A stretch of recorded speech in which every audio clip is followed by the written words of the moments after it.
Practice set देख रहे हैं 5.2 मैथ्स 2 का, और क्वेश्चन नंबर 1 है find the coordinates of point P if P divides the line segment joining the points A। Coordinate number है A के -1 and 7 एंड B के कोऑर्डिनेट्स नंबर है 4 and -3 in the ratio 2:3। Okay, ratio क्या है यहाँ पे 2:3। Understand? Okay, यहां पे आपने इससे पहले डिस्टेंस फॉर्मूला से वैल्यू फाइंड आउट किए। इस क्वेश्चन में क्या आया है, नेक्स्ट रेशियो आया है, रेशियो। उसके कारण ये जो प्रैक्टिस सेट होगा हम वो सेक्शन फॉर्मूला से सॉल्व करेंगे। अब इस क्वेश्चन को पहले समझते कि सेक्शन फॉर्मूला क्यों यूज करना है। ओके, आप कोऑर्डिनेट नंबर से तो आपको पता है x1 y1 x2 y2 ये आपको पता है, आप 5.1 में कर चुके हैं। तो यहाँ पे अब नया क्या है आपके लिए, नया ये है रेशियो आपके लिए नया है। अब ये रेशियो को कौन से लेटर से डिनोट किया जाता है, जैसे कोऑर्डिनेट नंबर के लिए हम कौन से लेटर को डिनोट किया जाता है, x1 y1 x2 y2, ये कोऑर्डिनेट नंबर के लिए है। समझ में आया? तो रेशियो के लिए यहाँ पे आपको फॉर्मूला में एक लेटर दिख रहा है यम और यन, तो ये ना रेशियो के वैल्यू के लिए दिया है। समझ में आया कि नहीं? अभी पहले क्वेश्चन में देखो, find the coordinates of point P if P divides the line segment joining the points A and B in the ratio 2:3। तो क्या था, एक लाइन सेगमेंट है, अभी लाइन सेगमेंट है ये इस तरह से, समझ में आया? उसमें एक जो पॉइंट है P वो उस लाइन को डिवाइड कर रहा है। कौन सी वाली लाइन को, जिस लाइन के कौन से पॉइंट थे A और B, मतलब ये लाइन के पॉइंट्स A और B थे, और उस पूरी लाइन सेगमेंट को डिवाइड करने के लिए एक पॉइंट आ गया जिसका नाम क्या था, P। यहाँ पे बोला है देखो, point P if P divide the line segment, मतलब ये जो लाइन सेगमेंट थी A और B, उस लाइन सेगमेंट को कौन डिवाइड कर रहा है, पॉइंट P डिवाइड कर रहा है। तो डिवाइड करने वाला कभी भी क्या पे आता है, बीच में आएगा, बिटवीन में आएगा कि नहीं, डिवाइड तभी कर पाएगा वो। क्लियर है कि नहीं? तो यहां पे P पॉइंट है, समझ में आ रहा है कि नहीं? अभी यहाँ पे जो पॉइंट A के कोऑर्डिनेट नंबर हमें दिए, मतलब A के कोऑर्डिनेट नंबर हमारे पास है -1 है 7, और B के भी कोऑर्डिनेट नंबर हमारे पास है 4 and -3। तो इस क्वेश्चन में फाइंड आउट करने क्या बोला है, तो ये जो पॉइंट P है जो उस लाइन सेगमेंट को डिवाइड कर रहा है, उसके कोऑर्डिनेट नंबर को फाइंड आउट करना। अभी कोऑर्डिनेट नंबर कितने होते हैं हर एक पॉइंट के, 2। समझ में आ रहा है कि नहीं? तो A और B के तो है, आपको फाइंड आउट करना है जो पॉइंट्स डिवाइड कर रहा है लाइन सेगमेंट को, उसके कोऑर्डिनेट नंबर फाइंड आउट। तो उसके कोऑर्डिनेट नंबर आपको फाइंड आउट करने हैं, मतलब उसका नंबर आपको पता है क्या, नहीं। तो उसके लिए क्या अज्यूम करना होता है, x and y। समझ में आ रहा है? फॉर्मूला में आपको x1 x2 y1 y2 already हो चुका है कि नहीं? तो फिर अभी हम क्या ले सकते हैं उसके लिए अज्यूम करने के लिए, P के पॉइंट्स को x और y ले सकते। समझ में आ रहा है? तो यहां पे आपको कोऑर्डिनेट नंबर के लिए x और y अज्यूम करना। तो P के कोऑर्डिनेट नंबर फाइंड आउट करने मतलब आपको क्या करना है, किसकी वैल्यू फाइंड आउट करनी है, x की और y की। समझ में आ रहा है? और यहां पे इसके बाद रेशियो भी दिया है 2:3। समझ में आ रहा है? 2:3 रेशियो भी दिया है, मतलब ये पॉइंट P ने डिस्टेंस क्या कर दिया, डिवाइड कर दिया, लाइन सेगमेंट को डिवाइड कर दिया, और कुछ डिस्टेंस को 2 कर दिया और कुछ डिस्टेंस को क्या कर दिया, 3 कर दिया। तो ये एक सेक्शन बना दिया उसने, ये एक सेक्शन, मतलब 2 अलग सेक्शन बन गए उसके कारण।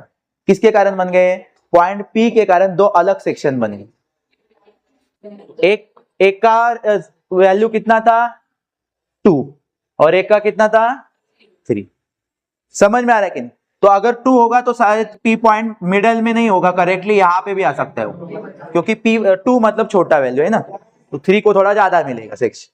तो ये P ने क्या कर दिया, उस लाइन सेगमेंट के 2 सेक्शन बना दी, और उस 2 सेक्शन बनाने के कारण P के कोऑर्डिनेट नंबर क्या होंगे, समझ में आ रहा है? हमारे सामने ग्राफ होता तो हमें डायरेक्टली सॉल्व कर, हम लोग क्या करते ग्राफ पे ही देखते, क्या करते एक्स एक्सिस पे क्या पॉइंट जा रहा है, वाई एक्सिस पे क्या पॉइंट जा रहा है, वो देख के हम लोग क्या कर सकते थे, वैल्यू फाइंड आउट कर सकते। लेकिन हमारे पास अभी ग्राफ नहीं, सिर्फ क्वेश्चन है, तो उसके लिए हमें इसको फाइंड आउट करने के लिए किसकी हेल्प लेनी पड़ेगी, वो सेक्शन के, इस सेक्शन बना दिए पी पॉइंट्स ने, इसलिए सेक्शन फॉर्मूला यूज कर।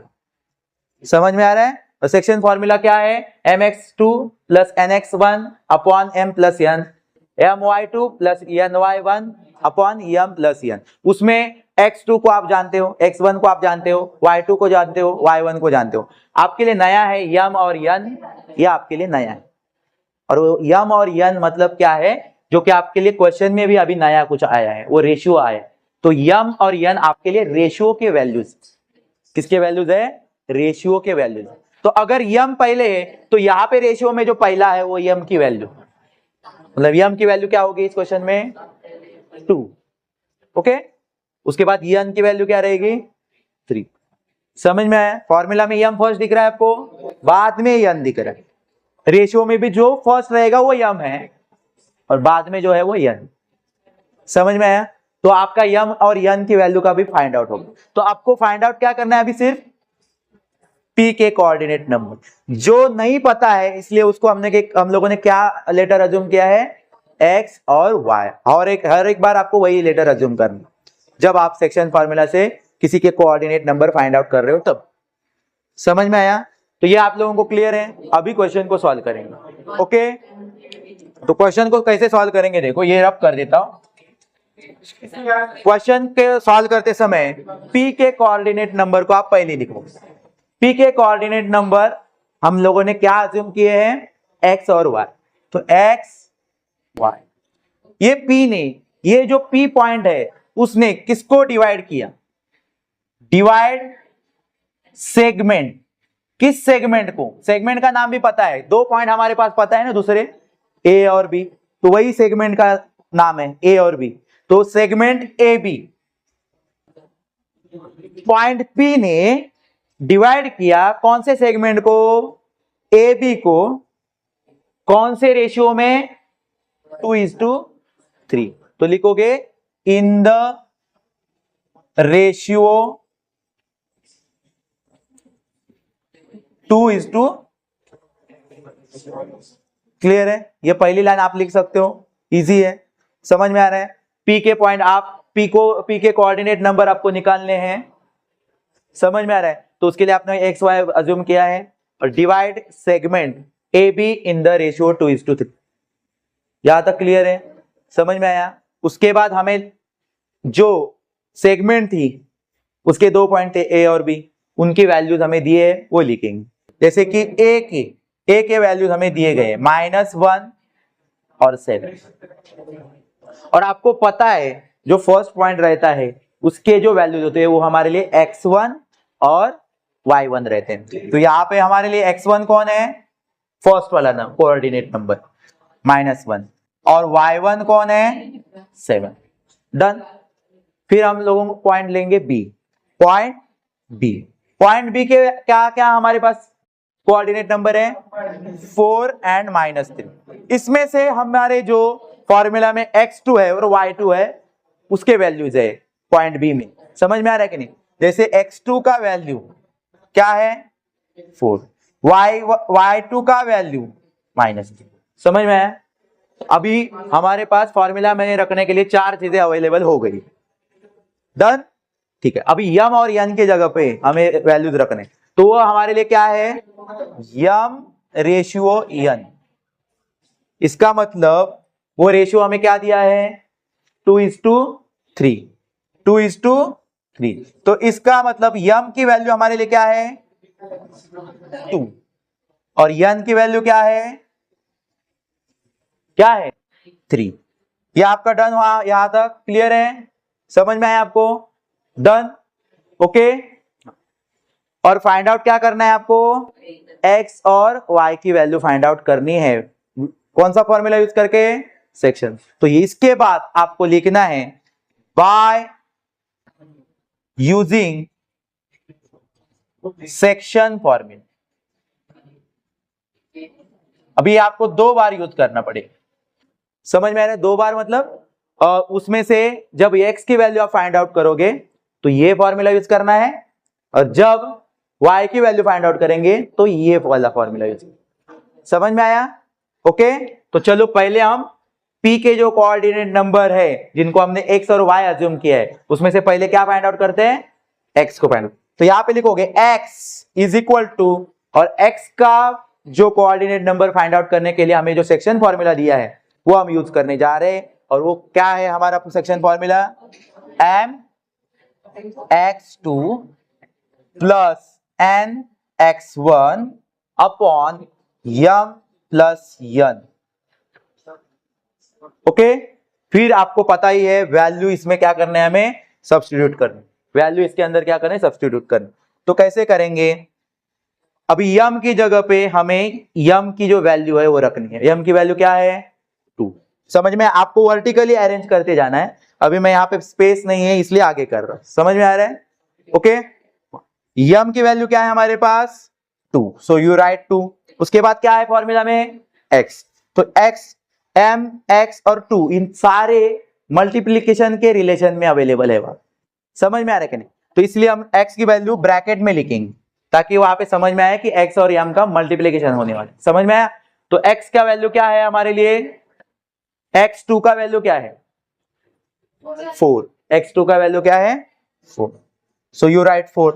आगे जाना है आपको, तो कौन सी साइन है, प्लस, फिर n की वैल्यू क्या है हमारे पास, 3, सो यू राइट 3, और x1 इसकी वैल्यू है हमारे पास, x1 की वैल्यू क्या है, -1, तो वो ब्रैकेट में लिखेंगे ताकि मल्टीप्लीकेशन समझ में आए।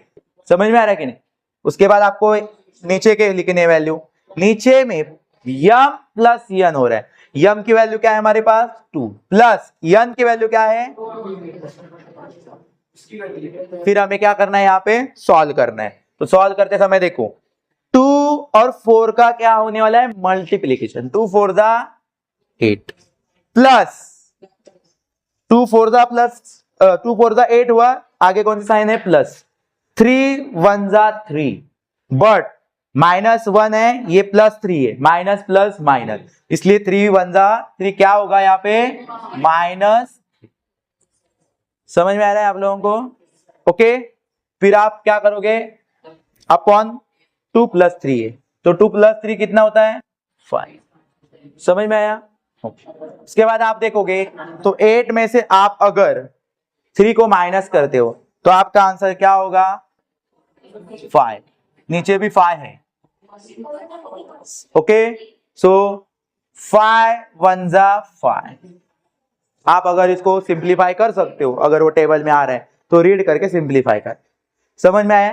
5 1 जा 5, 4 हुआ नहीं तो आप अपॉन में फ्रैक्शन में ही लिखोगे। डन, ठीक है। ये हो गया आपके लिए किसका वैल्यू, x का वैल्यू। अभी तक आपको सिर्फ एक कोऑर्डिनेट मिल गया p का, जो कि हमने x अज्यूम किया था। अभी हमें y का भी वैल्यू निकालना। अभी आपको पता ही चला होगा कि y का भी निकालने के लिए आप क्या करोगे, बाय यूजिंग सेक्शन पर। अभी वापस डबल लिखने की जरूरत, आप क्या लिखो, अभी y लिखो, और y का जो सेक्शन फॉर्मूला है वो लिखेंगे my2 plus ny1 upon m plus n।